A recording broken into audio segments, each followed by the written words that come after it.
Step into Value Zone. Value Zone. Hypermart. Patancheru.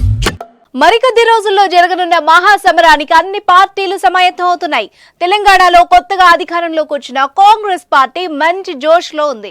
ఆ party నుంచి ఎంపీగా పోటీ చేసేందుకు చాలా మంది ఆసక్తి చూపుతున్నారు. అసెంబ్లీ ఎన్నికల్లో పరాజయం పాలైన బీఆర్ఎస్ రాబోయే లోక్సభ ఎన్నికల్లో మెరుగైన ఫలితాలను సాధించాలని భావిస్తోంది. వివిధ స్థానాల్లో గెలిచే అవకాశం ఉన్న అభ్యర్థుల పేర్లను పరిశీలిస్తోంది. దీంట్లో భాగంగా ఇటీవల పార్టీకి చెందిన మాజీ ఎమ్మెల్యేలతో కేసీఆర్ సమావేశమయ్యారు. నాగర్ కర్నూల్ ఎంపీ టికెట్ను గోరేటి వెంకన్నకు కేటాయించే విషయంలో అభిప్రాయాలు తీసుకున్నట్టు సమాచారం. నాగర్ కర్నూల్ పార్లమెంట్ నియోజకవర్గంలోని 7 అసెంబ్లీ సెగ్మెంట్లలో బీఆర్ఎస్ ఇన్ఛార్జీలు అందరూ కూడా గోరేటి వెంకన్నకే ఎంపీ టికెట్ కేటాయించాలని అధిష్టానాన్ని కోరినట్టు తెలిసింది.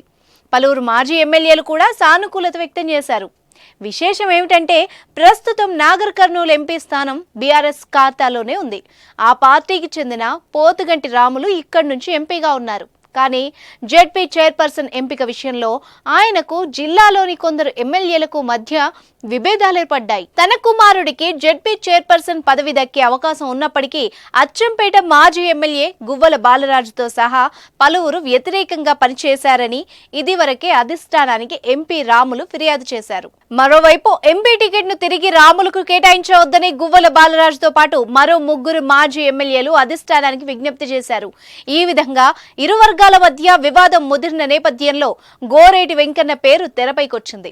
కాంగ్రెస్ పార్టీ నాగర్ కర్నూలు ఎంపీ టికెట్ను మల్లు రవికి కేటాయించే అవకాశాలు అధికంగా ఉన్న దృష్ట్యా ఆయన సామాజిక వర్గానికే చెందిన గోరేటి వెంకన్నను బరిలోకి దింపాలని బీఆర్ఎస్ అధిష్టానం యోచిస్తున్నట్టు తెలిసింది. రాష్ట్రంలో అధికారం కోల్పోయిన దరిమిల ఎంపీ సీట్లను అధిక సంఖ్యలో గెలుచుకుని కేంద్రంలోనైనా చక్రం తిప్పాలని పార్టీ అధినేత కేసీఆర్ ఆశిస్తున్నట్టుగా బీఆర్ఎస్ వర్గాలు చెబుతున్నాయి.